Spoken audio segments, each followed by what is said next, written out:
সব দোষ নন্দ ঘোষ। এটা হচ্ছে এখন ইরেজারের সমস্যা। আজমাইন এর আগে হচ্ছে ইরেজার চিনতই না, যখন থেকে সে জানতে পেরেছে যে এমন কিছু আছে যেটা দিয়ে হচ্ছে লেখা ভুল হলে বা পচা হলে, দেখতে মন মতো সুন্দর না হলে ইরেজার দিয়ে হচ্ছে লেখাটা মুছে সুন্দর করে করা যায়, তখন থেকে তার লেখায় হাজারটা ভুল হবে। এখন সে হচ্ছে বসে বসে একটা ড্রয়িং বানাচ্ছে, সে নিজের ইচ্ছাতে এই ড্রয়িংটা করছে। ও কাগজ কলম হাতে পেলে হচ্ছে এই টাইপের ড্রয়িং করে। তো এখানে হচ্ছে হাজারটা ভুল বের করেছে। এখানে একবার ফেসে ভুল হয়েছে, এখন নাকি এটা পেঙ্গুইনের মতো হয়ে গিয়েছে। এটা হচ্ছে আজমাইন নিজেই, তো ওকে দেখতে নাকি পেঙ্গুইনের মতো লাগছে। এখন এটাকে ঠিক করতে হবে তার। এটাকে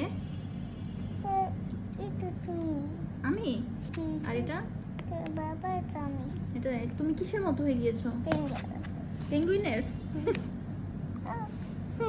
এখন কি করতে হবে? আরেকটা পেজ লাগবে। আচ্ছা ঠিক আছে।